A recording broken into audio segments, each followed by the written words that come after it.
Who? Well, Jessica did right away. It was about the shirt, though. But if the shirt was on me, it would not receive the same. I rubbed him. You did I rubbed rub, him. you did I rub mean, my that's chest. complimentary. Or sexual harassment? Nah, it's all right. Me Too movement? It's all right. You too, us too. Forever? Wait, what? Hello? All right, we're going. By the way, have we given up on using the clock? I think. The shot clock? Are we gonna... It says 51, which I think is a code. I feel like that's 51 hours. I think it's been on for a long time. No? 51? All. Now it says all the hours, all the minutes. All right. Bets? Yeah. We're going to take bets again on when it's going to poop out? I'll say again, 22 minutes today. Last time it was 26. I'm going for 22. I was going to go with MJ 23, but I'll go Scottie Pippen. I'll go 33 minutes. 33 minutes. I'm giving it. I have a lot When of did it shit to bed last time? Like 12. Yeah, around 12. You were close, the closerest. I think you said like 9 or something. Yeah. Yeah, I'm going to say 14 minutes. 14 minutes? Okay. I'm going to write that down. 14 minutes. So you guys saw that I went to the football game. You saw I went to the 49ers game, and that was really cool. That's my third time going in the last 2 years, and the second time this year. Had a lot of fun going to it last time, so I was like, well, shit, they play the Seahawks coming up. That would be a really fun game to go and check out. And so I had an opportunity to go. I went, and it was fucking awesome. But as I was, watching the game, I was distracted because there's this giant machine on the sidelines of the game. There's this giant blue machine on the sidelines, and I kept looking at it, and I was talking to this guy behind me, and he goes, "Oh, that's the machine with the crank in it." And I was like, "Wait, what?" I was like, "Is that the answer to like our podcast problems? Like maybe we can actually broadcast like worldwide, or even nationwide, or even just get out of the state of California." But that'd be amazing. because we don't have the frequency power, because the crank's been stuck and it's been broken. And he's like, that's it. And it was this big giant blue Microsoft machine. Saw it. And I was all ready to like take it home with me. I was going to try to steal it, but there was cops and stuff everywhere. So I was like, all right, maybe I should try to buy it. But it was like $700,000, and Andy just, she wasn't about it. So That's a drop in the bucket, though. I know, that's what I was saying. I was like, that's not a big deal. I was like, it will fit on top of our car, you know. The thing was about the size of our car, but I do think it would help because the podcast it's been broken for a long time. Yeah, because we can only get like so many watts out, right? Like that's what you need to send the frequency and the signal out. So it's something like that would be huge. Yeah. I mean, there's that saying, you got to spend money to make money. Yeah, I think that's what they're talking about. Yeah. Yeah. So we got to get that crank somehow. Also, how many cops it was were like there? A lot. It was like it's like things like the size of this room. Actually, I don't know what the thing is. It's actually like a device for like instant replay, I think. Yeah. What happened here, by the way? Because people were DMing me and saying, "Oh, Mark's on ESPN." It was the interception for a return for a touchdown, I think. Yeah. Well, so the 49ers, they were in some deep shit for a minute in the game, and Russell Wilson chucked the ball, and the guy from the 49ers intercepted it. And he started taking it back, and it was just like, it was a linebacker. Those guys are good 240, 250. So when the bigger boys start rumbling down the field, it's super exciting because you don't know what the hell's going to happen. Yeah, and then they never get the opportunity, but when they do, they freak out. They're just all of a sudden become Barry Sanders. Yeah, they start pulling out all these moves and shit. Yeah. And so that's what was going on with this guy. No one could tackle him for some reason. And so you're like, oh, shit, like he's doing pretty good. And then you're like, oh, my God, he's doing really good. And he kept going and going and going. And so I started freaking out. I was like, holy shit. I almost had a heart attack during his run because he was running for so long. And I'm yelling the whole time. That's amazing. And anyway, so he finally got like bumped out of bounds. He didn't end up scoring. And then it set up what was supposed to be the game-winning field goal, but unfortunately they missed it. And they lost the game. Aww. Yeah. But, man, yesterday was a crazy ass day. Starting out here at Super Training, getting in some good training. We did some biceps and some triceps. I haven't done a bicep tricep workout in a long time.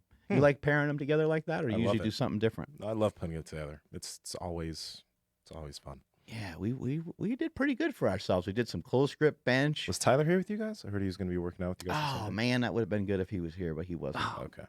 Oh. Well, he's going to show us up again at 90-pound dumbbell bench press for like 30 reps or whatever he did that day. So you're purposely not inviting him anymore. Yeah, yeah, we learned our lesson So right away. strong. yeah. We don't want him to kick our ass again. Yeah. But yeah, we did some bicep, tricep back and forth.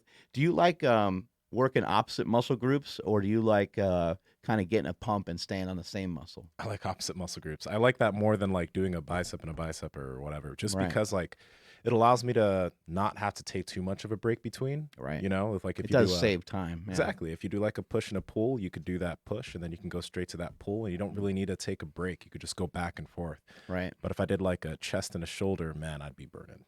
Yesterday was a very shirtless day. Mhm. When I was at the game, I think it was on my way to the game, Mm-hmm. and I was like, I'm like, Andrew with a shirtless photo here. Oh, yeah. And then it wasn't like much later, or maybe it was earlier. I was like, ooh, Nsima going with a shirtless picture.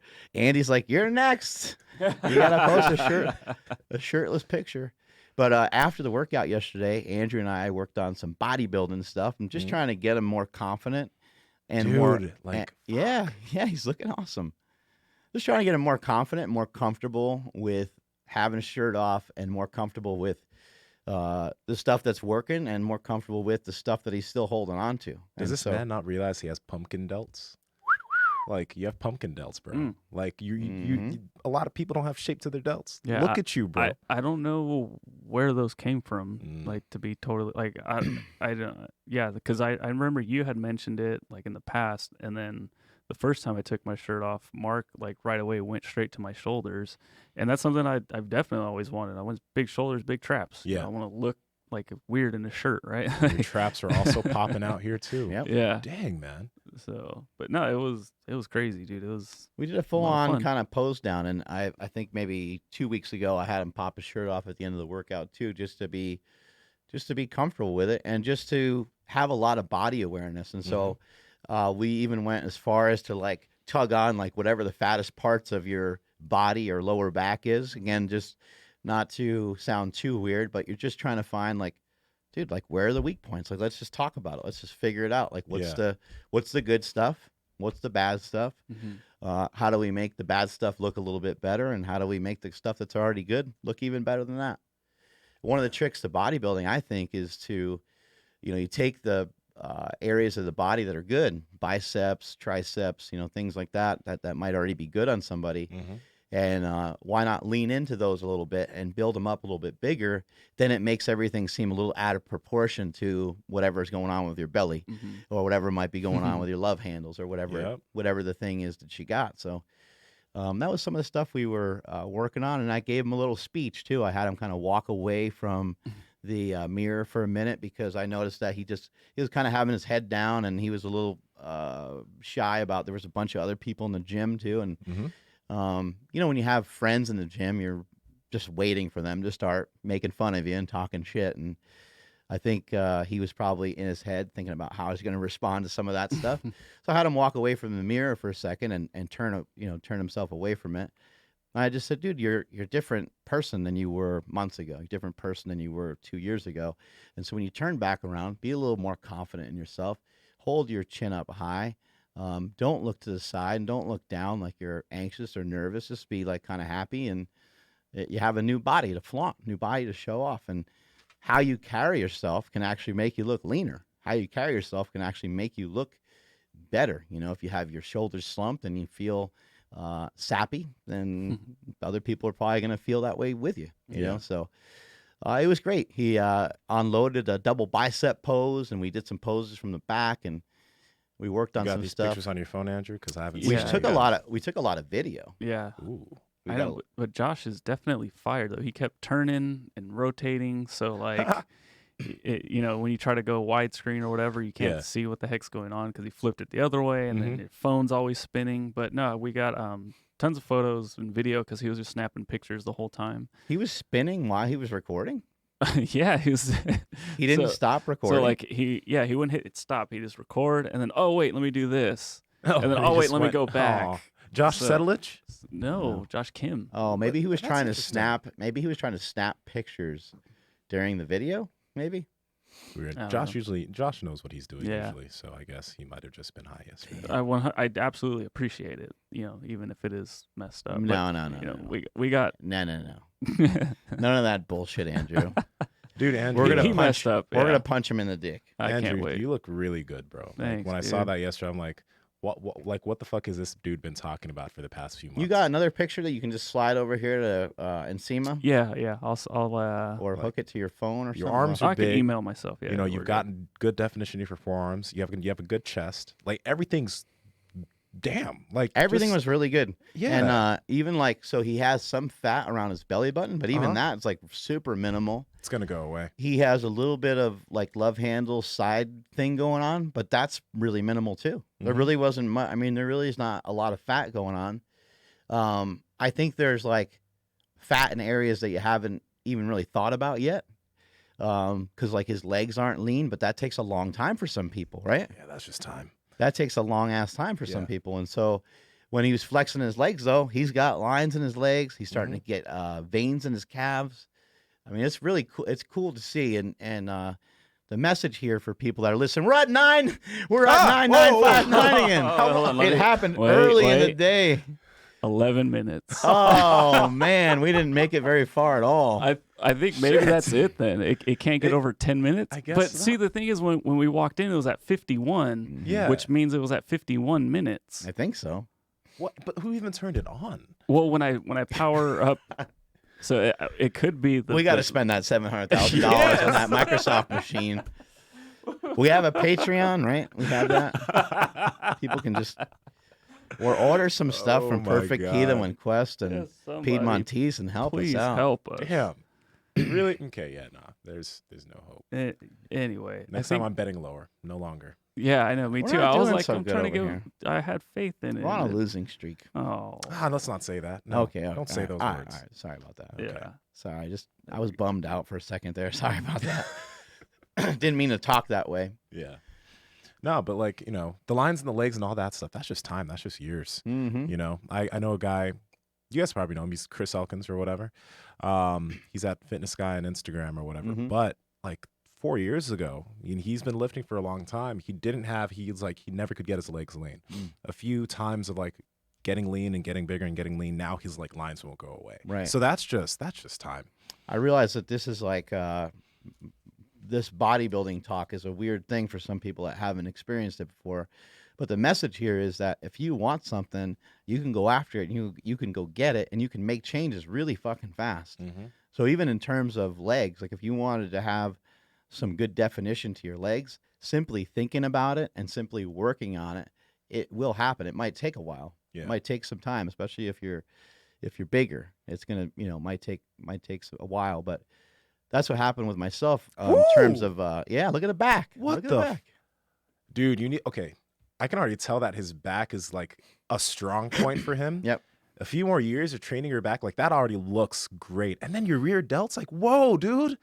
Damn. Yeah, I don't know. I wish the people that are actually like listening to this could see this. And then 'Cause, my lower back though, I mean, you can see it. but I feel like the whole like midsection, right? That always needs work. But even like when we were doing push-ups yesterday, Mhm. Mark's like your upper body is strong enough to do whatever push-ups you want to do, but your core is way weak because like my ass was like kind of going up and down. It was like Yeah, he humping was the floor. Yeah, Folding in a little bit. Yeah. So I don't. I've got to figure out how to work. Well, how the, long have you been lifting for? like we're going on like over 7 years now. It's like 7 years of lifting. And how much concentration has there been on like deadlifts and squats? Give or take, not much. Right. So that's Yeah. the point. Is like Yeah. And then you say 7 years, but like how much of that lifting has been similar to the lifting that you've been doing here for the past few years? Like you've been lifting here for what, 3 years? Yeah, so the past 3 years have been the absolute right. best part of all the lifting so far. Yeah. I think that's the difference there. Oh, absolutely. Yeah. And even if we can, I was trying to teach him, and it'd be great if you could work with him because I don't know a ton about bodybuilding, but it'd be great if we can get him to flare those lats out a little bit. I was trying to. That's hard. He was kind of bunched in a little bit. Yeah. And I actually had him at one point flare the lats out with that same pose, and he looked a lot bigger. Mm-hmm. So we got to get him just to be able to kind of, feel those things. But look at the lines, go down from the, work your way from the wrist all the way through the forearm, the bicep. There's a nice peak there. Nice peak, boom, again from the shoulder. And then a good little slant there to the trap, and then all the way through to the other side too. Dude, what the hell, Andrew? It's like all this stuff is just hiding. Yeah. And when he's relaxed, when his hands are just to the side and he's like getting ready to do another pose, you can see the same lines in his back. That's so sick that's that cool. like everyone, like we're all jacked. Like this is like I'm pretty sure this is one of the most jacked podcast crews ever. That's true. That's It better damn, be. man. Yeah. What is it? Vanilla, chocolate, and salted caramel, right? Yeah. yeah. We need to go on a world tour, I think. Oh God.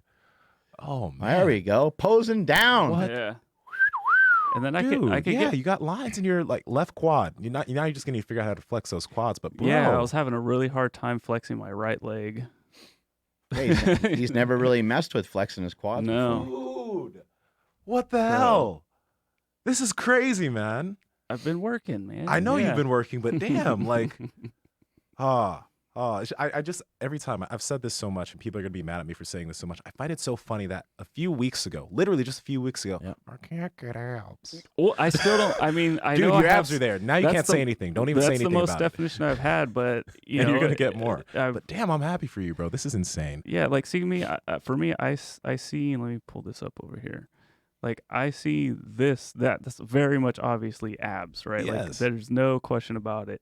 Here it's like cool. I got some upper definition and whatnot, but then it falls off down below where I know a lot of people have a lot of trouble with, but for me this is still not it, right? That'll go away. Yeah. You'll drop body fat there. But man, I'm excited for you. This is so cool. Thanks, dude. This is so cool. yeah, and Everyone's abs come in differently too. It's actually really interesting because just the way everyone's built. Everyone's built so differently. Sometimes you'll see someone, they could actually have a pretty high body fat percentage and have some decent abs sitting there. And then while someone else, they might have to get down much lower just to get any shadows going at all. But Andrew has a little bit of the like intercostals and stuff like that coming in too, which you can't really see in this picture.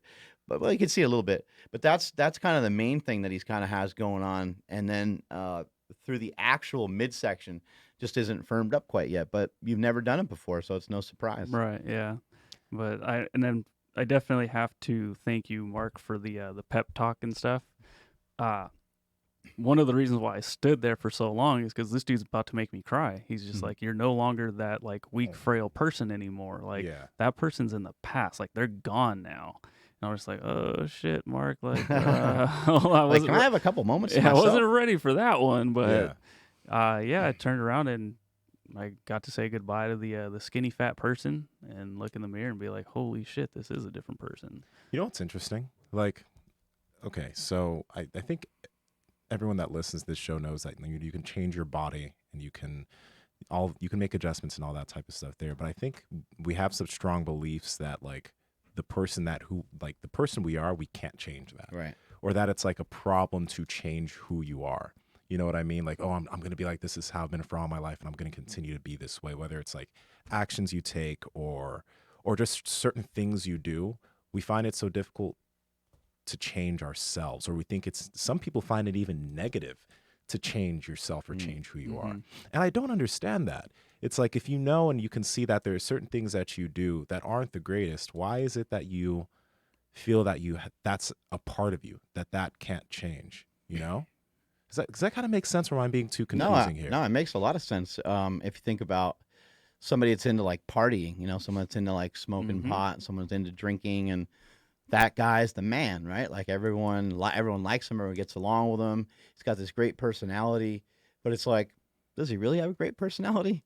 Or has his identity and personality been kind of interchanged and mixed in with the drugs that he likes to, party with? And then the guy starts to make a decision towards, that's not really, I don't really want to do that anymore. I'm not saying there's anything wrong with playing around with stuff like that, but for some people, it ends up becoming kind of part of their identity, and then they can't imagine how they could go out and enjoy themselves at a party without having a cup in their hand or without having a drink in their hand. And I know this firsthand from having many alcoholics in my family and many friends that have been addicted to drugs and alcohol. And then once that person decides to not do that anymore, then like, where are their friends? You know, where, and they're probably going to have to stop hanging out with a lot of the same people.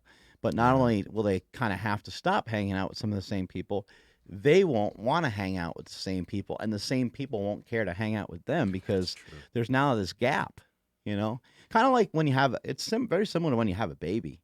You know, if you're a couple and you hang out with another couple a lot, I mean, if you're like besties, it's probably different. But if you're just kind of a casual couple that's friends with another couple, once they have a kid, then it's like, well, everything changed. Like the person's belief system, the person's lifestyle, what the person is living for, their purpose. I mean, everything just got like tossed out the window because there's this third person that's there, and many of the relationships that you have, they all shift around, they all move around, and so not only can you change, but I think a lot of people have to change, and then when they work on those changes, they got to start to examine, kind of almost like what they're left with.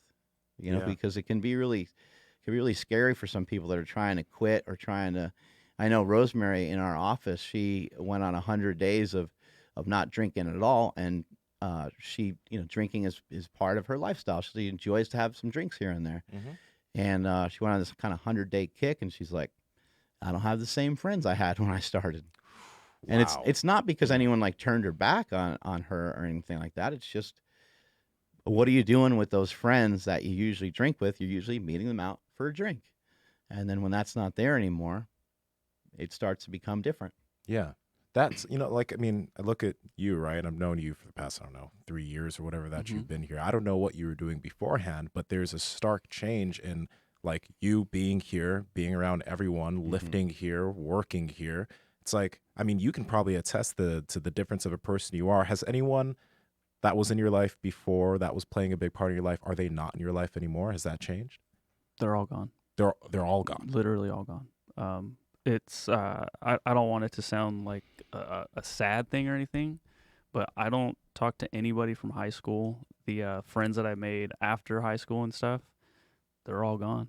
The only people that I like really like hang out with now, you guys, a couple people here at work, and then my family. Outside of that, like, I mean, what am I gonna do? Like, I can't come over and like crack a cold one with you anymore. Hey, bro, want to fast together? Exactly. No, didn't think so. Yeah. But I mean, with you know, with the podcast and like this the Shred-again thing, and hey, check that out. There we go. With the Shred-again thing, like I'm like connecting with more people. Some of those people are more family that I just haven't been able, like, I just haven't talked to in a long time because, you know, I've been a loser somewhere else. And now it's like, oh, shit, Andrew, you're doing some cool stuff. So, like, I'm connecting more with, like, people that I should be connecting with now. And that probably sounds terrible if anybody is listening to this that I was previously hanging out with. I'm not saying I'm better than anybody.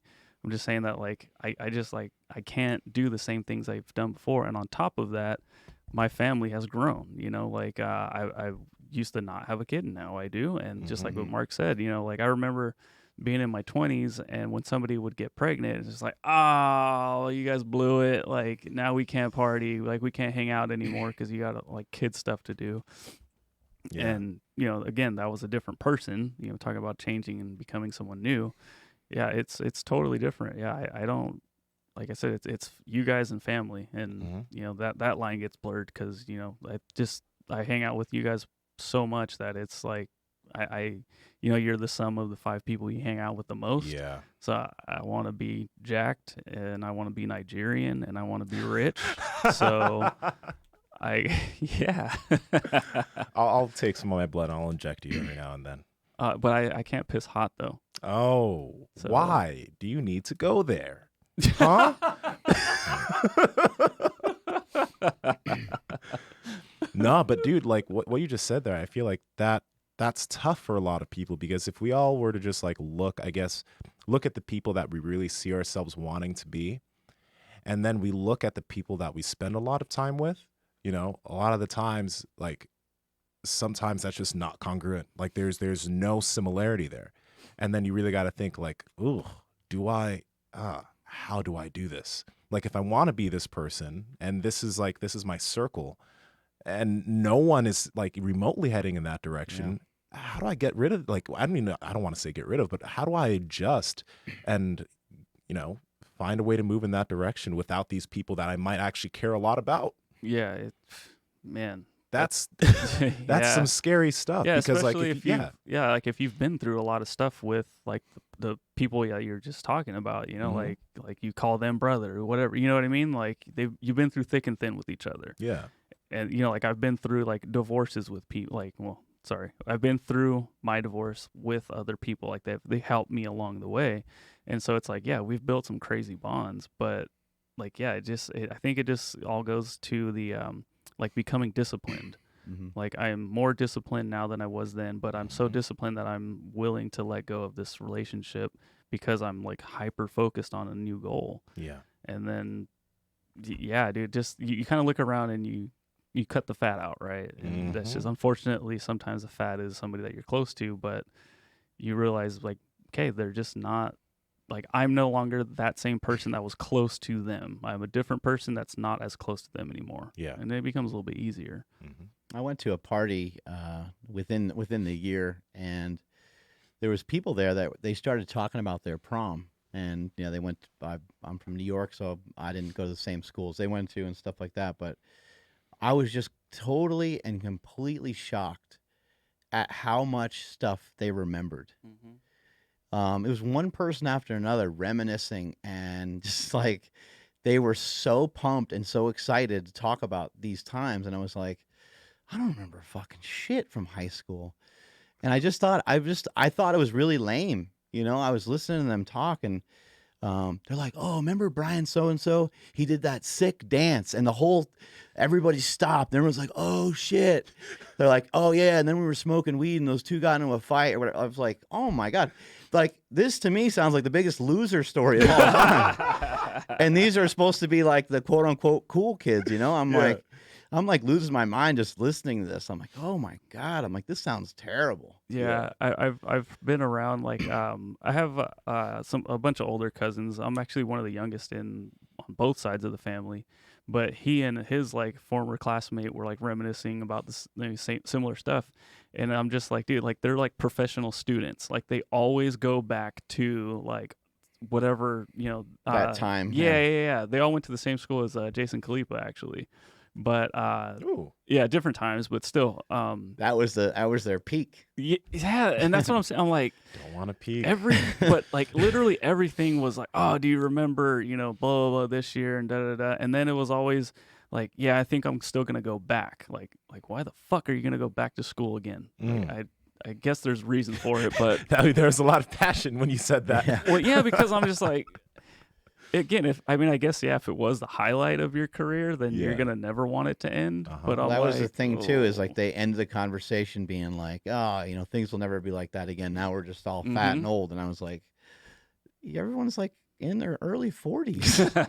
You got a whole nother half of your life to live at least. Yeah. Yeah. Like, damn. Yeah. But again, like with the partying and everything, the school, it becomes their identity, and they can't let go of that identity.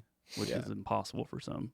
That's the thing. That's why I like, you just really need the belief system needs to be changed. Like, the whole saying that, oh, you're always, people can't change or whatever. Yeah, no, you can change. You can get better. You can evolve. Like, you should believe, I think there's just an inherent belief that you don't think you can. But when you shift that, then a lot of things open up.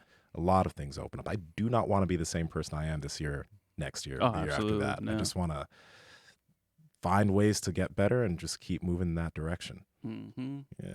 Yeah. Mark, what did you think about the Tesla store? Oh my God! Yeah, that was beautiful. I loved it, man. So, I obviously know about Teslas and stuff, and I got friends that have them and shit like that, and I've driven in them before, but I never I never drove one before, and it blew my mind on it blew my mind on how inferior every car in the world is compared to a Tesla. I mean, It is absolutely fucking insane. It doesn't even make any sense that there's other cars existing anymore. Like, I understand what Elon Musk is saying when he said that it's going to be really weird for people not to be driving a Tesla years from now. Yeah. And I think I'd have to agree with the statement. After driving it, I was like, I bought 2 of them.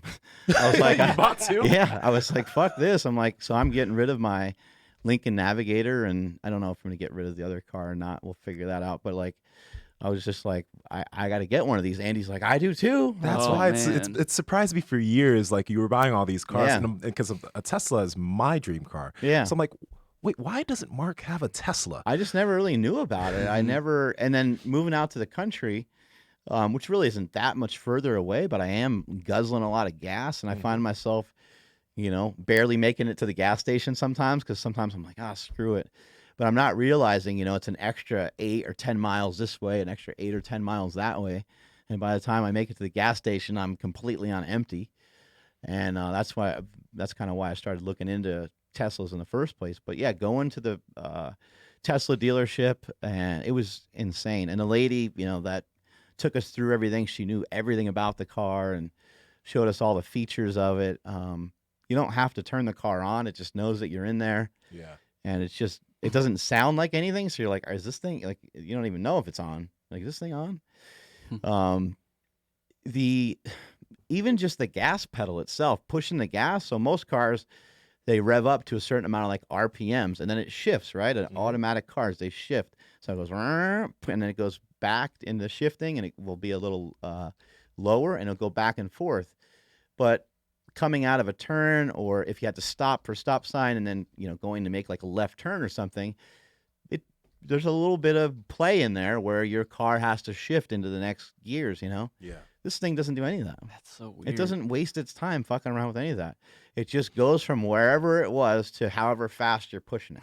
It's like, it's like, whoa, like we're fucking moving. It was insane. And then I did the automatic driving thing. I did that on the freeway, and it just took the steering wheel from me. And I put the blinker on. She's like, put the blinker on. She's like, put the blinker on while there's a car next to us. And I was like, no. I put the yeah. So I put the blinker on, and it waited for the other car to like move out of the way, or waited for the other car to speed up. It slowed us down a little bit, and then we got into the next lane, and then we got in the next lane. It won't exit on its own unless you have like your GPS set up with it and everything. There's certain things it won't do on its own just because safety reasons and stuff like that. But if you just type in like where to go, it'll get you there. What the heck? It's fucking insane. It was really, really wild. And then anything you do, like if you touch the wheel or the brake at all, then it discontinues the automation part of it. But that was crazy. Just the way that the car is built is insane. Like it's this giant fucking glass house that you're in. Like that's all really weird and strange. There's just a ton of crazy features on the car, and the car updates itself with your Wi-Fi. So, if you have within like a 5-year range, there's probably no reason to really update your car. Yeah. Kind of a little bit like the phones are supposed to be that way, but they're kind of not. Dude. Yeah. So did you guys both get that same model? Yeah, I got a black one and she got a white one. Yeah. Wow. And then what about like maintenance and stuff? Like that's what I don't. I'm always going black. So like the maintenance of it, they have people that work 24/7. They'll come and if you blow out a tire or something on the freeway, they'll come and fix it and stuff like that. Yeah, because that's like on my car, like if something minor happens, I can kind of get in there and tinker with it. Yeah. Not saying that anything's gonna happen, but like Right. when like the like Toyota hybrids came out, it was like, oh, this is pretty. Look at like the batteries and stuff. Like I don't know what that is. Yeah. But if something happens here, Yeah, it's going to this be is really stuff- expensive, and this I don't is- know what the hell it is. This is stuff you pretty much have to take to like a dealership or something like that. Yeah, but as far as like what Sean and Wayne were saying, they're just like, there's really nothing. Like it's just a computer. So it got rid of all the parts. I mean, like if your problem was the engine, like they did a good job because they just got rid of it. Yeah. So wait, Tom and Wayne, they also have, or Sean and Wayne, they both have Teslas? Sean has one, and then Wayne just knows a lot about them. Damn. That's think. awesome. But I mean, dude, Andy's face, she's just like grinning ear to ear in this video. I can't even really remember all the different shit that it does, but it's crazy. I mean, the car will fart, which is always a good feature. Wait, what do you mean? It'll actually make like a fart noise. Why? Just because Elon Musk is weird. He programmed it to fart. It will dance. The car will dance. Yeah.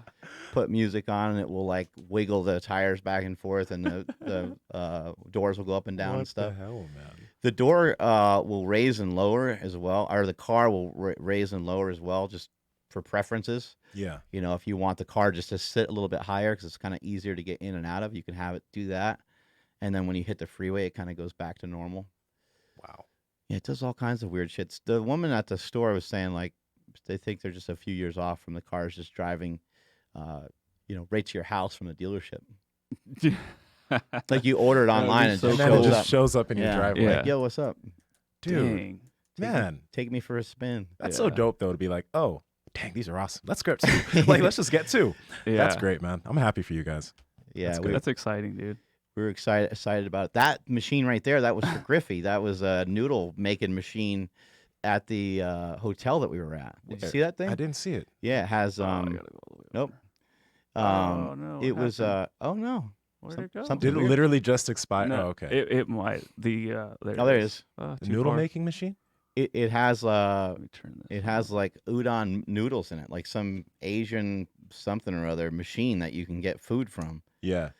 And I've shot a video for Griffey because I was like, he would love this thing. I was like, I gotta get one of these at Super Training. That would be kind of contrary to your whole I know, no I know. carbs for I the know. rest of the year thing. I know that's all carbs, And pretty then much. you grab a pasta machine or an udon machine. Yeah. whatever How's the hell. that going, by the way? The one on carbs is going good. yeah? Yeah, it's Still going really no good. carbs? Still no carbs. Mm, okay. So yeah, I went to the football game and did all that stuff, and I made a post, just kind of teasing. I ate 2 giant cheeseburgers while I was at the game, and just said, oh, because I'm out of town and because I'm doing other stuff, I fell off the wagon. Just fucking kidding. Like I'm not doing that.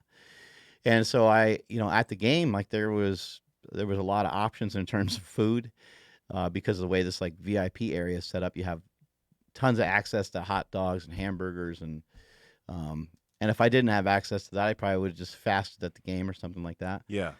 But I ate 2 hot dogs, 4 cheeseburgers, probably like 8 chunks of salmon.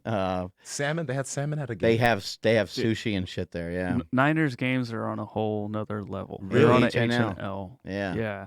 Okay, I need to go to them. Even though I don't watch football, I need to Mhm. go to a Niners. A Niner game is totally different. It's an Yeah, this is experience? Okay. this is what like other teams like actually make fun of the whole experience for the Niners because they actually have like wine tasting. They have sushi. Wow. Yeah, dude, it's super well, high end why am I stuff. surprised? It's San Francisco. Yeah. Exactly. $14 for a glass of wine. They're just giving them away. Yeah, $14. Wow. Yeah. Okay. But for That's- cheap wine too. That's unfortunate. Terrible. I know. Yeah. Nsima and I are like, we'll check out your Instagram. Yeah. Well, I have the Oh, VIP thing, so the drinks are actually they're part of it. They're Yeah. included. Okay, you that's know? dope. That's They're dope. included, so you can get as hammered as you want. It's funny, like, because we've had a lot of guests on this podcast, like John Berardi and a lot of other individuals that have kind of echoed the statement that an individual's diet changes over time. Like over the years, you're not going to be eating the same thing you are now versus like. I got news in that regard too. Oh, okay. Mm. Hold on to that. Hold on to that. But the trend that I do notice is that when people do change their diets over time, they usually eat less and less and less carbs. Mm. That actually seems to be a trend. Like if they were eating more carbs when they were younger, they're eating a little bit less when they're older and even a little bit less. So that's the general trend I see. So it's just interesting. All roads lead back to the war on carbs. yeah. Our boy Stan the Rhino Efferding is not eating any carbs either. What? Jinx, buy me a Coke. Diet Coke. No, that's Coke so Zero? surprising though. Coke Zero. Why? Yeah. Why? Well, he's kind of lowered his carbs over the years as well. my And then he was just like, yeah, I just started cutting back on him. And he's like, I don't know if I really need him. So he's cut him out. I don't know if he's like, going to go full on keto all the time. And I don't know if he's cut potatoes and rice out completely. I'm sure he's still eating them as he feels he needs them.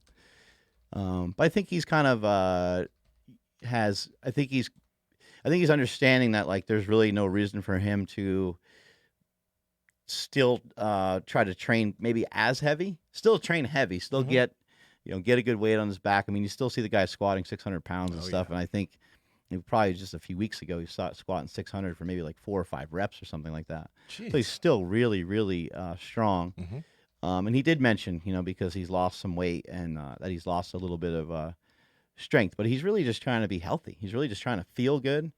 And so for his goals at the moment, you got to keep in mind, we got to always keep in mind, what's the goal? And then we kind of work our way backwards from the goal. If his goal is to be the biggest and strongest person in the world, that doesn't make sense to not eat any carbs. Yeah. But if he's just trying to be healthier and he has felt good over a long period of time lowering carbs, why not try not having any, right? So that's what he's been playing around with. I think there's also some stuff too, and I don't know if there's evidence of this but I just know like a lot of people that's when they start to get older, they just tend to want to eat less.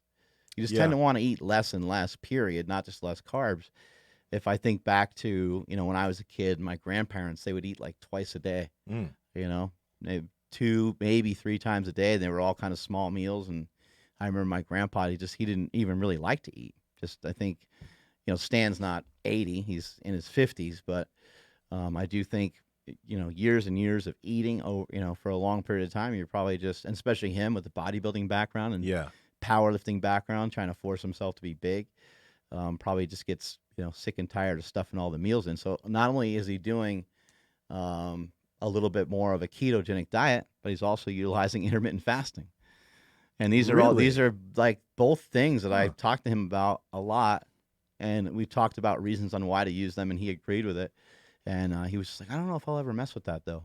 I said, I think you will. I think you'll do it, because after a while, it just tends to make more sense when you start to play around with these different diets.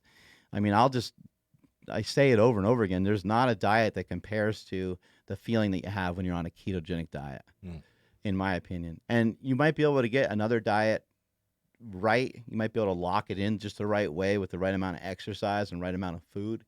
And I would definitely be open to the possibility that you would feel similar, but I don't know, man. I think I like when people say there's no magic diet, I tend to disagree. I think keto / carnivore mixed with intermittent fasting, I do think is magic. Yeah, that's, I hate to say it, but that's kind of what it feels like.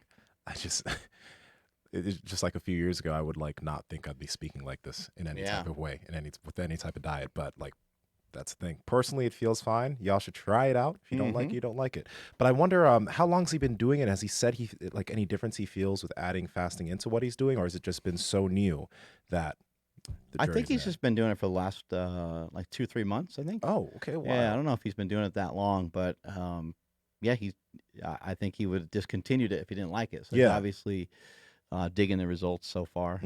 I made a post. I tried to make a post this morning. I don't know if it ever went up. Sometimes the interwebs is weird. It did. It went through. I made a post, just about like, not eating carbs and, getting vascular and getting a pump and all that I did stuff. See and that. I saw that. You are able to get a pump when you're when you don't have carbs in your system and stuff like that. And like my veins in my shoulders and stuff haven't like disappeared because I don't eat carbs. I will feel a little flatter here and there, especially from fasting. Yeah. When you're fasting and you haven't eaten any food, you're not really just flatter. Your body's just colder. You kind of feel cold, and you don't have any. Sometimes when you eat food, it'll increase your core temperature a little bit. You'll get a little warmer, and then so therefore the veins come out. I don't even know if it has anything to do with the actual food. I think it has to do with the process of breaking down the food, almost like getting the meat sweats kind of thing. You're chewing on food, and it has a caloric demand to eat food. Yeah, some of these comments are fun. I want carbs more than I want vascularity, energy, and a pump. Keto diet is not going to work long term. They're smelly. You can do anything. I don't know what that means, but been doing it since like 1996. That's or so. Not going to work out. I mean, on and off. Not completely. People ask a lot about carbs too. About like should you they're like, oh, you should maybe break being in ketosis. Well, that just kind of happens naturally. Like I'm just gonna like not. Naturally, I'm not gonna hold up, and I'm gonna eat some pizza or something. Like I'm just at some point, I'm going to eat some carbohydrates, like that just, I've been doing the diet for a long time. I already know that, and so I do agree with people when they say, hey, maybe it's a good idea to go in and out of ketosis. But I also think, it takes a person 5 to 7 days to even get into ketosis to be able to produce um, a good amount, a substantial amount of ketones. Even if you combine it with intermittent fasting? Yeah, kind of almost no matter what you do, if you're adapted to it, you could get into it earlier. Okay. But for some people, when they're first trying to mess with keto, sometimes it takes some months. Um, I don't really know all the mechanisms behind it, but it can take you a long ass time to get into ketosis. But anyway, once you're in ketosis, I feel like now you're in a state where you might be. I was mentioning earlier how I feel it's magical. Well, now you entered into a zone that might be a really good time to really play around and fuck around with stuff, and you might be able to get accelerated results. So if you were to mess around with fasting after you're already in a ketogenic state, well, it should work really well for you at that point because your body's producing ketones. Ketones are supposed to help with hunger. Ketones are supposed to be anti-catabolic, and they're supposed to be, in some ways, even be anabolic. They're supposed to be a preferred fuel source for your brain, even in the presence of glucose. And so, like, once you're getting to that ketogenic state, even though it's hard, even though it's tough, that might be a time to play around with intermittent fasting or to try some new and try some different things. Yeah. No, look, in terms of like bodybuilding, I don't know when it comes to like when someone's developing, like when they're starting out and they're trying to get bigger. That's the only thing where I wonder, like, would they still be able to gain that amount of size or get bigger with just like being on a pure ketogenic diet? Because like, you can still be in a surplus of calories. You can still eat a lot of protein. The only reason for carbs is as an energy source. I just don't know anyone personally who started off in a ketogenic diet and just like, or very low carbohydrate and went in that direction. I do think it's very possible. But I think that's one of the reasons why people are really scared of taking that on, because they're still focused on, oh, can I still grow if I'm not taking all these carbohydrates, when all of these bodybuilders around me are saying eat more carbs along with more protein, et cetera, to get bigger. Right. And when it comes to, carbohydrates, we've talked about this many times on the show. If you're going to eat the carbs, then you got to ditch some of the fat. So if you're doing more of a keto style diet and you're trying to switch over to like bodybuilding, or if you're just starting to learn about a bodybuilding style diet or the vertical diet, you just have to pay attention to the overall amount of fat that you're consuming, because now if you start mixing fat and start mixing carbs together, that's not necessarily a recipe that's going to make you fat. However, it's really, really easy to overeat. So you got to really just pay attention to that. I agree with you. I think that carbohydrates may not directly build muscle, but they certainly have an indirect, strong impact on being anabolic. They definitely have a strong impact on insulin levels and glucose levels. They definitely have a strong impact on how hard you can push during a workout. Sometimes when you got your diet right, sometimes it feels like you have, you go real hard and then you go hard again. And sometimes it doesn't feel like there's much in it and not much left. And sometimes when you get your carbs right and get your calories right, you're like, oh, fuck, I can keep going. This feels really, really good. Yeah. And so, for that reason, I think it is important that people have some carbs in their diet when they're starting out, when they're trying to get bigger. I think that a ketogenic diet is a little bit more for trying to reduce body fat, I think, or just trying to maintain weight. I don't think, like Stan Efferding has stated before, that, like I was just saying, carbohydrates may not directly like build muscle. What builds muscle, I believe, is to get a signal for protein synthesis, the breakdown of muscle tissue, and then the repairing of muscle tissue is what makes the muscle grow. And then, protein, amino acids in your diet, those are going to be things they're going to help the muscle to repair and to actually grow and to like expand. And then carbohydrates may not necessarily be directly part of that equation. However, if they help you to lift a little bit more weight, and if they help you to contract just a little bit harder during the workout, if they help you have a little bit more of a pump because the muscles are more full, the muscles are more hydrated, well, then we have to, not be naive and say, well, clearly they help with development of muscle mass. So I think 100%. I think, people that are listening to this that want that muscle mass, I think you have to just decide though, because we have so many people that come to us. They're like, well, I just want to lose like 30 pounds, but I want to increase my bench. Mm-hmm. You can do those things at the same time, but in my opinion, you're better off putting a priority to it, putting a time frame on it, saying I want to lose 30 pounds, putting a reasonable time frame on it. I want to lose 30 pounds within the year. Mm-hmm. Something that you think you can actually do. And then, sometime next year, I'd like to build my bench up to 405 or whatever, whatever that number is. Yeah. You got to give yourself some time though. Mm-hmm. And I think what you said is also important in terms of I think carbohydrates are necessary, but I think now we're starting to shift in terms of the amount of carbohydrates that we believe are necessary. A lot of bodybuilders, you'll see they're eating 300, 400, 500 grams of carbs. Do you really need that amount of carbohydrates to fuel a bodybuilding workout, or is it more in the nature of somewhere around maybe 150, maybe on upwards of 200? I found that you don't need as many carbohydrates as you think. And the only reason that they end up eating so much more in terms of their carbs is just because they like it so much, not that it's actually fueling the workout. So I think what I'm starting to think is it's more so okay, if you're going to be hitting a workout the next day and you're lifting and you are trying to grow, carbohydrates would be necessary because of muscle glycogen. Right.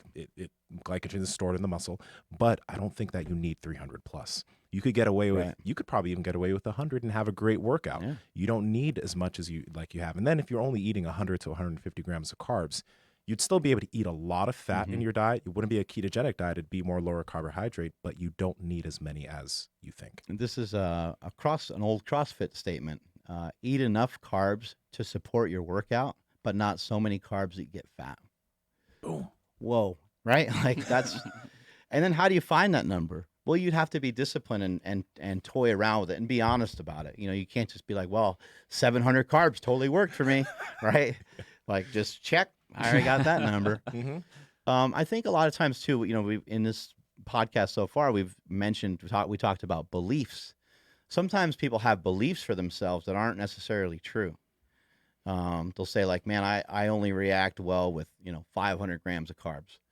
And it's well, wait a second. That's cool that you may have some evidence leaning towards that, but do you really know that? Have you really tried some other methods? And what are you telling me it's working for? If you're trying to tell me that it really worked well for you to get strong, but then you're also asking the question about getting leaner, we might be talking about two different things and not even really know about it. We might be arguing over it. When I start to get into an argument about it and not even realize that we're just both speaking about something totally and completely different. And so I think you're going to have to, really examine, do you really need these things? I had to get rid of my own beliefs and disbeliefs in terms of carbohydrates when I went on a bodybuilding diet.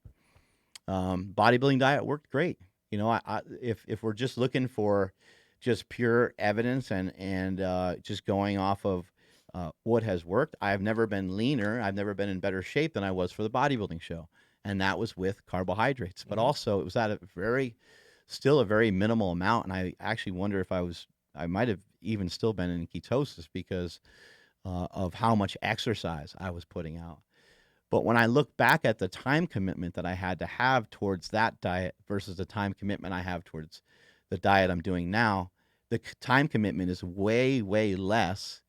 I actually feel a little bit leaner, but if we're trying to compare apples to apples, it's hard because I was on a lot more shit back then. I was a lot more enhanced, and now I just rub cream on my balls, which is not nearly as impactful as sticking yourself with a bunch of Tren and Test every day. I've run some cream on my balls too. It's from Manscaped. It's to make my balls and smell now we're better. Cutting to our commercial. It's just a video of Nsima turned around with his just foot up on lathering, his foot up on the sink. I thought you were gonna say toilet, but then you went a little notch up. Not bad. I'm sorry. I hope I didn't make you lose your train of thought. Now you're rubbing cream on your balls. Ball cream. No, I love it. I love this train of thought. Choo choo. I think I was done saying what I was saying. You're just saying that you were on a little bit more stuff. Yeah, I was on more stuff, and we're just if we're trying to have like a comparison. But again, like the time commitment to eating keto or doing fasted stuff is really nothing. And that kind of brings up the next topic is, how do you guys handle, vacation, or how do you guys, work around a work schedule? I know you have a lot of clients that you need to attend to and you have to, write programming for. And then you also have a girlfriend. And Andrew, you have family commitments as well as commitments here. How do you guys manage that in terms of like, does your diet just flip upside down because you got a bunch of stuff to do? What do you do with your training? Or like in Nsima, what do you do with like jujitsu? Do you also just turn things down? You just not travel? You just become a hermit and just like do this, do the same shit every day so that you're safe? How do you guys handle some of that? Well, I think the biggest thing with most people when they wonder about vacations is the food side of things.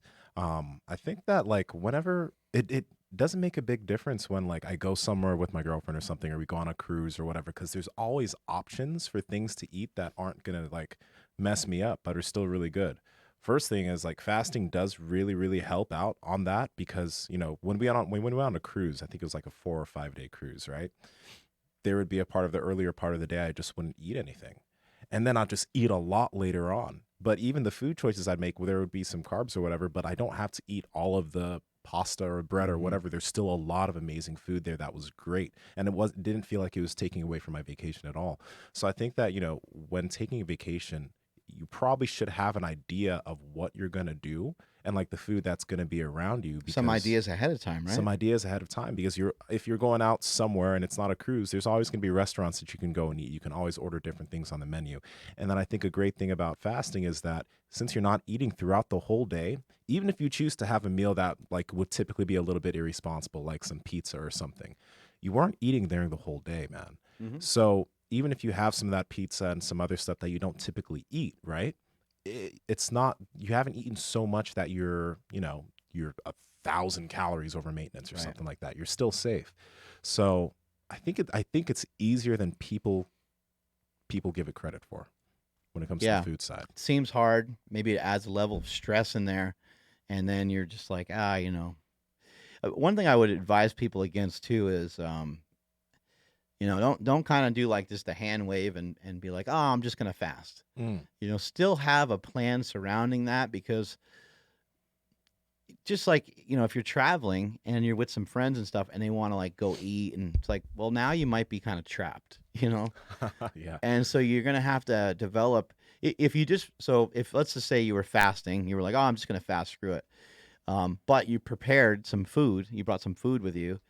And let's say some friends, they all wanted to go to like an Italian dinner or something like that. Well, if you have some prepared foods with you, you could eat a little bit of the prepared food before you went, the snacks, the hard-boiled eggs, whatever the hell it is you brought with you. You can have an amount of that, and you could still eat at the Italian restaurant if you still wanted to slightly go off your diet. If you wanted to stay strict, then you could maybe just get a salad.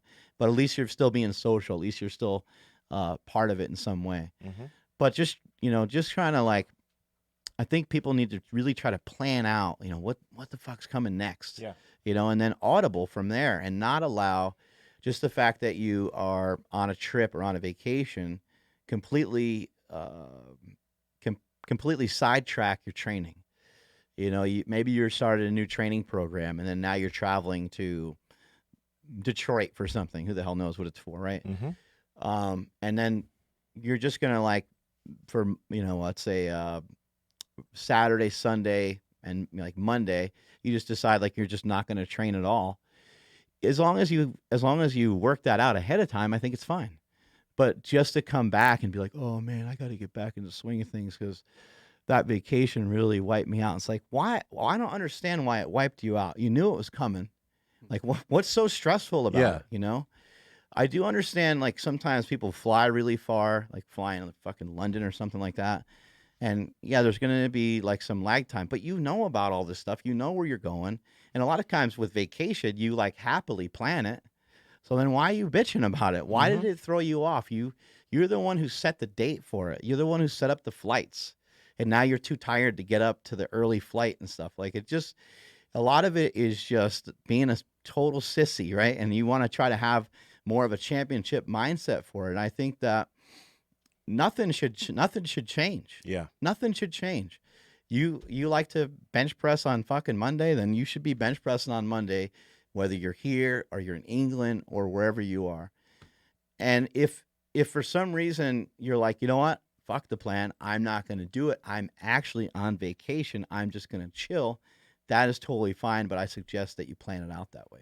I think it's also because, like, a lot of the listeners, I think planning, we don't look down on planning. Or some people don't. Most people don't look down, and they understand that they need to plan certain things in their life.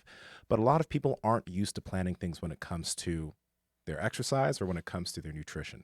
So I think that's why people find it so difficult. Because I was thinking about this, because I think for us, it kind of comes naturally. Like, okay, I'm going to go on this vacation. I got to think about what I'm going to eat. Got to think about, am I going to exercise? If I'm not, maybe I'll get some few extra steps during the day. But that's because we're so fitness oriented.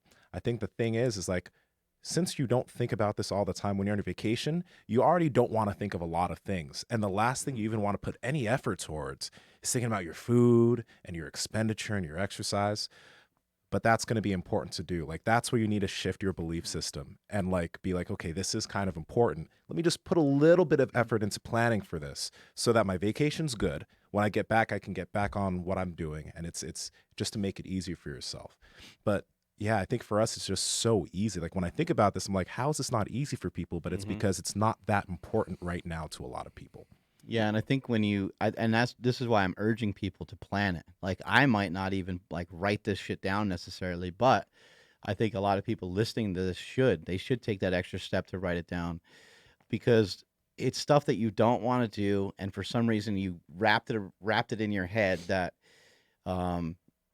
that it's okay to not do it because you drove 2 hours or whatever it is, right? And you should still be able to do it. And then if you write down something reasonable to do, maybe you did travel far that day. Maybe you drove from here to Los Angeles and you're like, I just don't even know how I'm going to like work out. And, working out early in the morning didn't seem like a good option because now you're going to be all cramped up in the car for that long. All that's very understandable. But is there something you could write down for the next few days after you arrive in Los Angeles to keep you moving? Let's just say you're like, fuck, I don't really feel like trying to find a gym. All right, well, just walk. But what if you were to write that down? Sometimes I'll do something as easy as in the hotel that I'm in. I'll go up and down the stairs. I'll go all the way, from the bottom all the way to the top. Sometimes it's big, sometimes it's small, but I'll just say, like, I'll just write it down and be like, all right, I'm going to do that 3 times at 6 a.m. Like, I don't want to fucking do that. Yeah. It's written down. When I wake up and I start getting ready, I just see it. And I'm like, all right, I'm going to do that 3 times. And then I'm allowed to like go on like a walk, which I actually enjoy doing. So I do the thing I hate first. But just, pick something. Have something to do so you're not always complaining about being off track. And little things like resistance. If you're going somewhere, I had a guy that went to Vietnam and he bought some little resistance bands so that he could, like, great. Yeah, they're great. He could just do like a little small circuit with that, some bicep curls, shoulder presses, push-ups, etc. And he was walking a lot. So like when he came back, he started working out again. It wasn't too difficult to get back into the swing of things in terms of training because on his vacation, he did a few things like even body weight squats that just kept things moving, kept things active. Yeah, I'm still learning. I'm still getting some bumps and bruises, but scar tissue. Yeah. It's just because Nsima, you said it like it just comes natural. Like we don't even have to think about it. It's like I'm heading towards that direction, but I'm not there yet. Yeah. And like the example I can give is this past weekend at Slingshot Record Breakers. How long has that been on the calendar? It's been there a really long time. Yeah. There were a couple of variables. Like I didn't know exactly when I was going to drive down there. It wasn't really my choice. Like I didn't have a set time to go. There's a couple other things had to fall into place before we could figure out what time we could leave. But I did know that I was going to CSA. Like I knew this was happening, but for whatever reason, my brain's like, oh, you're going to be traveling. So you'll figure it out when you get there. I'm like, and I was talking to Mark afterwards. It's like, what? It doesn't matter. Like, why did all of a sudden I just decide to not pay attention to like how much food I was going to have? So before we left, I'm like, I got to eat because I'm about 16 hours into my fast. Like, yeah, I'm going to eat now. So that way I can like, find more food like throughout the day or whatever. Yeah. So I did go to a gym where I didn't know if they had a microwave or something. Not that I could have ate food cold. I didn't know the restaurants surrounding the place, but obviously I could probably find something. But instead, I took Quest bars. Now, Quest bars are totally fine. Anybody can have them. You can, they keep you on your diet. But for what I'm doing right now, not really acceptable. But for some reason, I thought like, oh, I'm going to be driving, so this will actually be an easy way to get more healthier food in me. While we were there, I ended up going to Safeway and I ate just a cold, plain grilled chicken breast. It was not bad at all. Like I was like, yeah, sometimes you got to do shit like that. yeah, True. Yeah, True. So when it comes Tuna out of the can. ugh, I think every bodybuilder at least tried that once. Done it once. Yeah. So like so for whatever reason, I just like, oh, I'm gonna just take Quest bars. I'll eat this chicken breast, and then like, wow, I haven't eaten in a really long time because Chris Griffin and I went up Friday night to help set up everything for the meet, and yeah, it was 2 really, really long days, and I went a long time without food, and then I went and just started eating like again, in context, for me, bad food would be anything not whole foods, anything, not low in fat right now. But so one of the tricks that I have been using is, be okay with having plain chicken breast right now, because food isn't going to be, food is fuel, right? It's not something that I'm going to indulge in right now. It's not something like I'm not going to feast, just because it's feeding time or whatever. You just got to make it to the next meal. Just got to make it to the next meal. But because I was very much not prepared, that next meal was a protein bar. And then my final meal of the day wasn't until midnight, which meant that following day's fast was kind of screwed, right? Because then I'm gonna, have to wait too long. So then the next day I actually didn't really. I fasted, I think, only 12 hours, 14 hours. So yeah, I was again just really unprepared for no reason. I knew this was coming up, but like I said, because I was like, oh, I'm gonna be on the road, I can't take my food with me. I don't know what that gym's gonna be like. I don't know how much time I'm gonna have in between. Moving stuff around, and it was really just making up excuses for why I wasn't prepared. And like I said, these are just growing pains that I have to go through. But for somebody else maybe hearing like, wow, dude, you had protein bars, and like, yes, dude, I did, and I have to live with that. Yeah. And the reason we bring it up too is because for somebody else, that's going to lead to something more damaging. It's going to lead them down a path towards something else. But it's leaving too many openings. You're leaving too many openings for other things to come in that just aren't supposed to be there. And so when someone's trying to diet and they're trying to lose 60 pounds, and they didn't plan ahead, and they get themselves caught up in a situation like you did, someone's like, hey man, let's go get some pizza. And you're like, fuck man, I haven't eaten anything all day. Let's go. The problem really isn't the pizza. The problem is spinning back out of that and heading in the right direction. Because what I see happen a lot of times is people go somewhere or they come back from something and they're spinning their tires really, really hard before they can get their momentum back in the right direction again. Let's say, you came back on a Sunday, but you got here at like 8 o'clock and you got to bed at like 10:30. Well, now Monday's already kind of being compromised because your sleep, your food, many things were probably thrown off. And so now we're starting to bleed a little bit into like Tuesday. Just you're losing days and you're losing time. And I think, as I've gotten older, I've just recognized like I don't think I have time for a lot of that.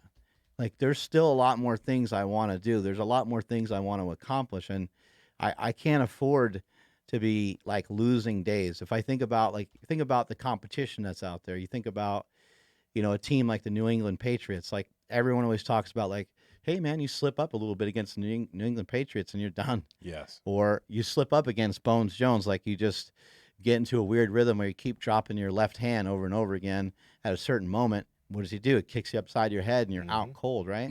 I kind of view life like that. Like I don't want to get into routines and patterns that are unhealthy that I don't think are going to allow me to progress. I want to try to figure out what are things that I can pick up speed on, I can pick up momentum on. And I think that when you get it right, you know, you're just taking that kind of one step after another, but it looks like other people are walking backwards because you're not really having any, not only are you moving forward with every step that you have, but you're also not having any missteps, which is really, really challenging, really hard. But what I'm talking about right now and sharing with you guys right now is this kind of championship mindset that there really aren't a lot of excuses. Just because you went somewhere and did something for a day or two shouldn't spin you out of anything. And if, like in this case, like with training, we were in a gym all day, you know? Yeah. So are there other measures that you could take? Could you call the gym ahead of time and see if they have a microwave? If you're traveling for a bodybuilding show or traveling for a meet, or even travel to handle somebody for a meet or whatever, and you're trying to stay on plan, could you call the hotel and see if they have a microwave? And if they say no, can you say, hey, is there like one I can have access to like twice a day? Like, I just need to heat up some meals. They might let you do it, you know, if they don't have them in the room itself. But you can go as far as to be, you know, go stand efforting on it and stay at like an extended stay that has a kitchen, and or you can get a, you know, now people rent houses quite frequently, and I mean, there's options. There's always an option. Yeah, and what you said about like what it could lead to, it led to me. You got to check these out. The next day, because I didn't sleep much, I was craving carbs right out the gate. All I wanted was something salty and crunchy, and Steph had picked these up. They're plantains. Plantain. Plantain. Plantain. Ten. But right. it's wrong. But plantain. What he said, but they're like banana chips, so Yeah, they're crunchy, and then they have like this like spiciness on it. Ooh, that's so. It Nigerians was love so plantain, good. by the way, which is why I'm so passionate about how it's said, because it's Since big I'm for us. Congo, that makes a lot of sense. You're Congolese. Yeah, Congolese. 5% Congolese. 1%, but One. I'll take 5. No, I'm 5% Congolese. But anyway, those things are kind of like a banana and a sweet potato mixed together, right? And when they're so good. When they're fried, they have a perfect crunch to like.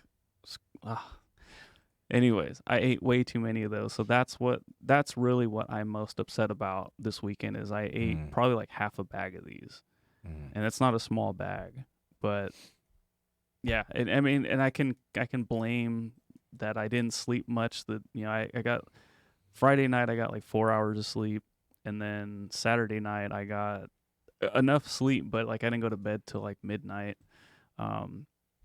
Again, it was just a rough weekend, but because I let it be that, I didn't plan. If I Another had strategy, taken food, I would have been fine. Another strategy you can use, and we've talked about this, I think, on a podcast or two ago when we were giving you some strategies, is like, you know, hit up a friend or hit up a buddy and you know, have them, you know, make you accountable.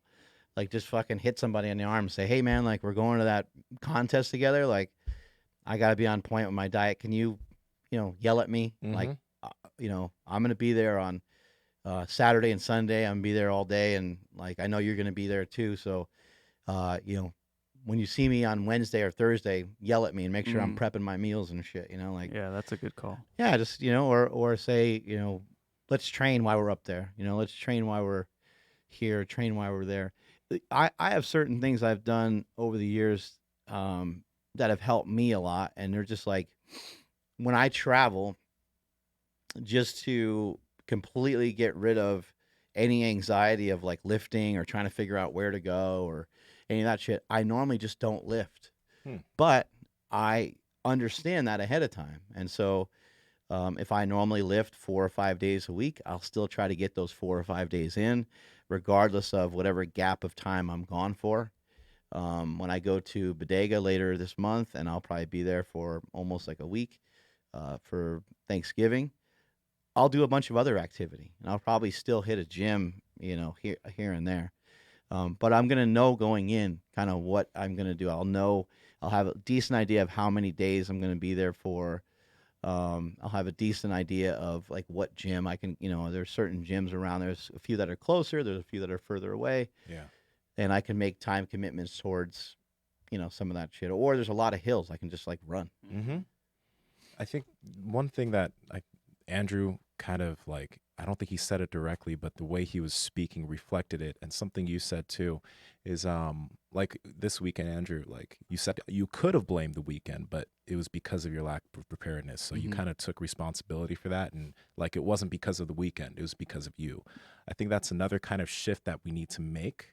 Like when we're looking at situations where maybe it just didn't go our way, we traveled and it didn't go our way, it wasn't because we traveled, it's because of us. Like it's your fault, not anybody else around you, not the vacation. It is your fault. And once you get that, like that belief that it is your fault, then you will start taking responsibility for every other variable that happens when you get in those situations again.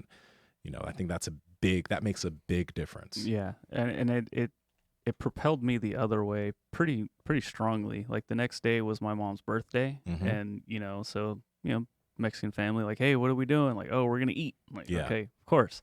Like, Ma, what do you want? Do you want like breakfast, lunch, dinner, whatever? I'm hoping she says like lunch and dinner because I know I can fast through, and and even so, if she says breakfast, I can still fast. Yeah, but because of the previous days, I didn't eat too much, and the stuff I did have was pretty bad. So I wanted to just say, screw it, I'm not going to fast today. I'm going to just eat clean. Yeah. Went to a restaurant and just ordered 8 poached eggs, and it was so good. And the waitress was like, anything else? I'm like, nah, I'm good. Yeah. And man, it felt so good. It was so good. That's it, man. It was awesome. And it was so easy to like not order anything else. Even though the pancakes and the bacon and everything smelled amazing, it was pretty easy to just be like, nah, this is like, again, going back to like saying you're better than everybody else in the room. Like I felt so strong right in that moment. Yeah. Just eating my big old bowl of poached eggs. But you get full and you get satisfied too, and it's all gone. Like those urges leave pretty quick. Oh yeah, absolutely. Like once you're halfway I didn't through, even pay attention to that, but you're right. yeah, and you're so pumped about halfway through that you made that decision. You're like, my stomach's not gonna hurt. I'm not gonna be farting all day, or maybe farting just half the day. Yeah. I think having the whole eggs for the first time in a while that gave me some pretty good gas. I don't remember if it was Friday or Saturday night, because I had a moment where I was going towards Safeway, and I went to go to like a bank or something, but right next to it was a Fire Wings, right? And I was just like, damn, I want some wings so bad. So I parked my car like by it, and I sat there. I was like, damn, those wings would be so good right now. I just kept sitting there because in the back of my head, I'm like, you don't need to go spend money on that shit. Just go home and make some food, dude. But it was so tough. So I was just like, okay, just sit here a little bit longer. And then I was like, drive. And I just drove away. I just drove home. And it was like, I sat there for like 20 minutes. You're like, fuck. Just like, fuck, just let it. It'll pass. It'll pass. It'll pass. And then it passed, and then I drove away. But that shit, like, I laughed about it later because I was just like, that's just so funny. How does it help? How does it hurt? You can kind of ask yourself that question. Sometimes it does help. Sometimes it does help. And that's the hard part, is sometimes it does help just to relax and go off your diet and not pay attention to it for a second. But what are the things that are so important to you that you're going to make yourself accountable for?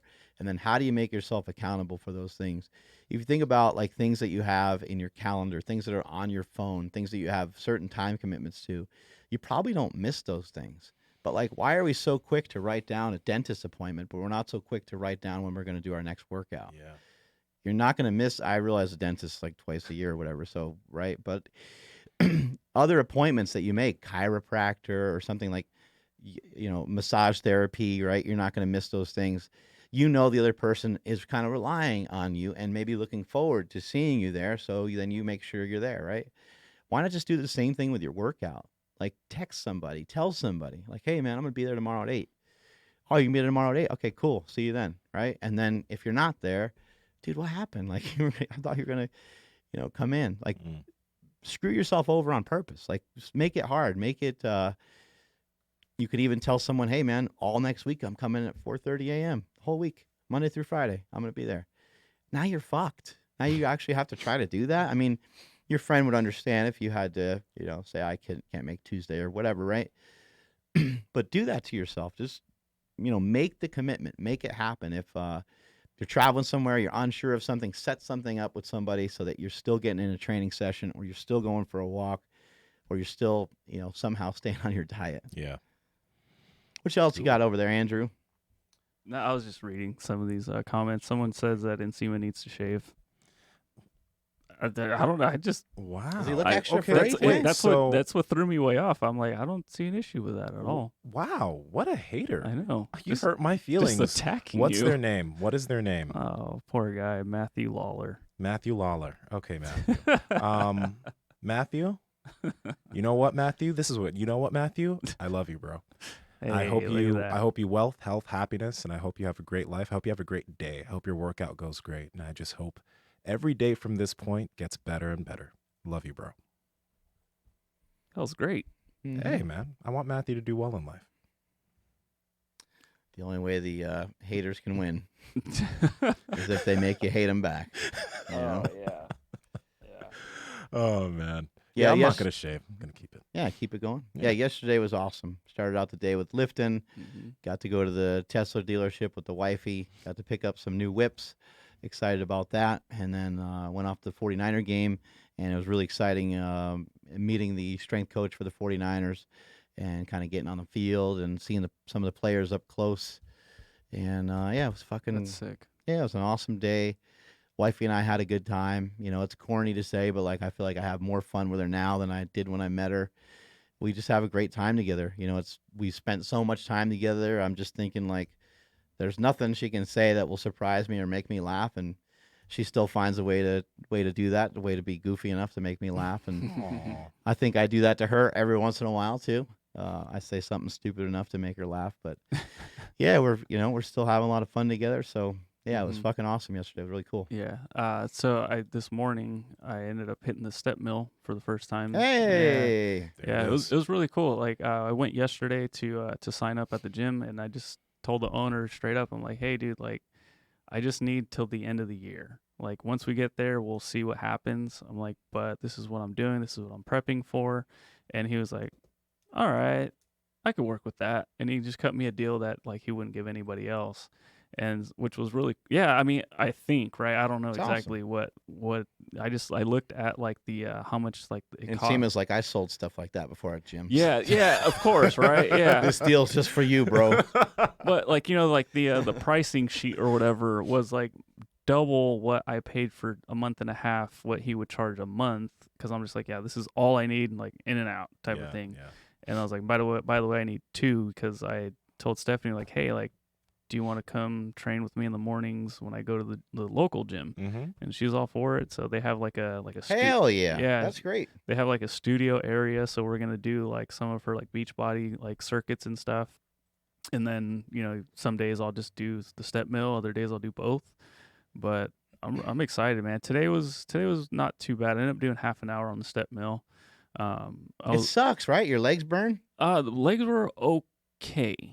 But I seriously about 6 minutes in, I'm like, dude, okay, I'm supposed to do 20 minutes. Shit, I don't know if I'm gonna get there. And then I threw on YouTube.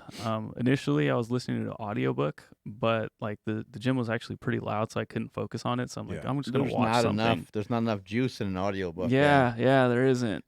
So I turned on. Yeah, you need a little bit more than that. Yeah, I turned on YouTube, and it was a David Goggins video. Yelling at you. That'll get you going. Yeah, and I picked something that was longer than a couple minutes, right? So it was 10 minutes or so. I'm like, okay, when I get through this, I'm more than halfway done.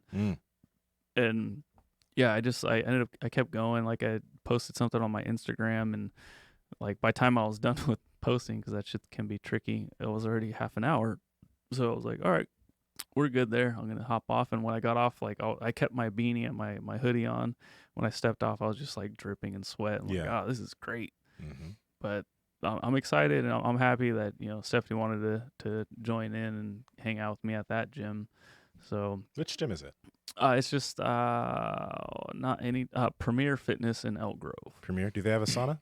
No, they don't. Damn. I know. Yo, I've been sleeping like a rock. It's so crazy. I've been using it, but now I'm trying to use it closer to sleep.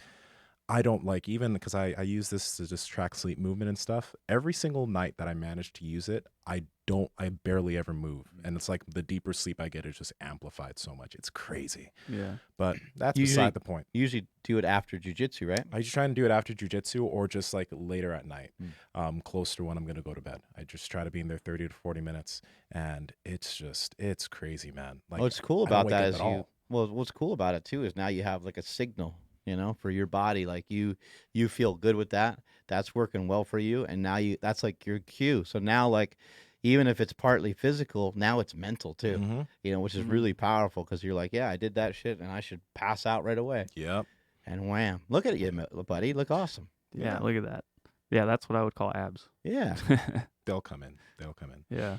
But But yeah, man, this I'd is weird. imagine it's because like in Matthew Walker's book, he recommends like taking a super hot shower before bed because Yeah. your body wants to cool off and regulate. Mhm. So your body's probably just super hot, and you're trying to self-regulate and cool everything Exactly. off, and that's probably why that. I mean, Yeah, man. How it's- do you it's cool great. off? Do you just get out of there and just like let your body dry off first, or what do? You I dry just yourself dry off off. or something? Leave, go home and That's it, shower. yeah. I don't do anything special. There is a guy in there that likes to he's in the sauna, then he goes into the cold shower, then goes back to the Ah, sauna. he's And got a there's whole- some Got a routine going. there's some benefit to that, but I just like to be in there. I just like to breathe and think, and then go home later. That's it. Nothing Oh. fancy. that was baby fat. That was Matt Lawler. Oh, he was talking shit. Yeah, that's who that is. He okay. trains here. Oh yeah, Yeah. yeah. Well, I do hope him a good life. Paul, sound engineer, our homie that set up all this shit at Slingshot Record Breakers, was like, you got to recognize the name. I'm like, my bad. Got Funny. it. All right, Yeah. peeps. That's all the time we got. Thanks to our sponsors, Quest Nutrition. Quest Nutrition has awesome cookies. They got awesome protein bars. Andrew got us suckered into eating some this weekend That's how good they are. when he was man. trying not to. Yeah. I ate two this weekend. I had a Oreo cookie one and the oatmeal cookie dough one, I think, was the other one. Yeah, both of those are really good. The donut bar is amazing, and Nsima's sitting here staring at the Quest Hero bar. Chocolate caramel pecan. I had some of these yesterday, so I'm gonna take some more home. Just today. take the whole box. So he's please. divvying Oh, it yeah. out. Yeah, just He's get rid divvying of it out them like a Pez dispenser. Like he only takes like one or two a day. a day. Yeah, just take the whole thing. Take Dude, the, I can't take the box home. You know what happens if I take a whole box? of these We home. know that you're going to be Yeah. screwed. Yeah. Yeah, you guys need to head over to questnutrition.com at checkout. Enter promo code MarksQuest for 20% off your entire order, except for the pizza. I didn't know it didn't work on the Doesn't pizza, work on the pizza. but everything But else order some you're pizza good. anyway. That pizza's really good. You It's get amazing. everything else discounted. You might as well get some pizza. When you're Right, around. you'll make up the cost right there with the 20% off. Yeah. And the spinach flavor. Like, what's the call, Andrew? Spinach what? Maybe mushroom. Mushroom spinach. Yeah, something that like one's that. good. Yeah. That shit's insane. Really good. Yeah. Perfect keto. I'm still getting on with the MCT oil powder Mm-hmm. and the ketones. Actually mixed in some chocolate MCT oil powder into a Dutch Bros cold brew with a little bit of chocolate slingshot protein. That was fucking phenomenal. Mm-hmm. That was really, really good. So those of you that haven't had a chance to try some of the Perfect Keto products, they sell ketones, they sell electrolytes, they sell grass-fed whey protein, they sell nootropics, they sell all kinds of stuff. Quick question. So how is the salted caramel MCT? Since you've probably stolen it and tried it, is it good? It's fantastic. Oh, it is? It's really good. That's awesome, Mark. Yeah, it's great. Yeah, I had the vanilla this You morning. guys haven't tried it, huh? Nope, still haven't. I have had the vanilla. That's still my favorite one. I had it in my coffee this morning. I did wake up, or maybe I didn't wake up. It was after the cardio. I ended up Vanilla. vanilla unflavored. and unflavored. After cardio, I felt like I was hungry, and I'm like, okay, I'm supposed to be hungry. Like I'm supposed to feel that, but today was a little bit like I need to have a little something. So I had the MCT oil powder, and I feel better. Definitely feel like I could probably go for some food, but I mean, it's like sustainable now. I'm not like, I'm honestly not sure exactly what it does, but it does feel like when I have it in the coffee in the morning, I do feel a little. It's not supposed to be a nootropic, but I kind of feel that way, and it's probably because I'm I'm fasted usually in the morning, right? And then I have that. I don't know if there are mental benefits. Your brain loves ketones. Yeah, it can work that way. Yeah, ketones are like an underrated nootropic, basically. Yep. Yeah, you guys need to head over to perfectketo.com/powerproject. At checkout, enter promo code POWERPROJECT for 15% off these amazing MCT oil powders. They're the Perfect Keto bars are insane too. I miss those as well. I don't need them, but I miss them. I know you do. Yeah. And we finally have Piedmontese representation on the table. Jerky. Yeah, we didn't know they had jerky. Yeah. Now we know. Guys. Yeah. I can't wait to give that a shot because I'm a big fan of jerky. But Beef jerky. I'm excited. I'm still falling in love with those sliders. You know, I keep going back and forth to all the different meats they have, but yeah. Well, they're all good. I'm on a slider kick right now. Yeah. A slider winning streak. Yeah. Or the wieners. Have you guys had the wieners? I don't not have had any wieners. I didn't no. get any wieners in my shipment, nor did I get sliders. You got to get some wieners. I got to go buy it. The hot dogs they're pretty lean, like 21 grams of protein, I think, and 7 grams of fat. Per link? Yeah, I think so. Wow. It's a fucking Shit. jacked wiener.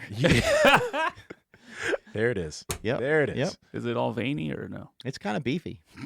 Thank God it's not veiny. Wouldn't that be creepy if your Piedmontese wiener came in with some veins? That'd be sus. That'd be real sus. I'm gonna have to check that out on my next order. I might have to throw that in there. All I got is just now I just have nothing but flat iron steaks in my cart like that. I just keep reordering those. You're digging those, huh? They're so good, and for one whole steak, I think it's only like 6 grams of fat. That's awesome, dude. Yeah, It's like you're dieting. That's great. Yeah, because I think it's 2 grams of fat, but they have I think 4 servings in one steak, which is probably not up to them. It's probably whatever food and drug you have to label it that way. But no, dude, so 6 grams of fat or something. Yeah, 8 grams. I'm not good at math, but whatever it is, it's really really good. Yeah. And it fits the macros perfectly. I don't have anything to worry about, and I have chicken throughout the day, and I asked Steph like, "Hey, can you lay out a couple of steaks because I want something to look forward to when I get home?" Yeah. And how great is it that it's amazingly tasting steak? Like it's, again, I know for other people that might like, "Wow, that's what you look forward to." It's like, yes, it's that good. Like it's amazing. We talk about it all the time, especially when you fast. You're going to be really hungry for those types of foods. Yeah. You'll be hungry for the right stuff. Somebody asked a question to me earlier in the week about protein, and they were like, if you eat some of those Piedmontese steaks, they were like, I did the math on one of the steaks, and it was like, it had like 89 grams of protein or something. Like, can you absorb all that?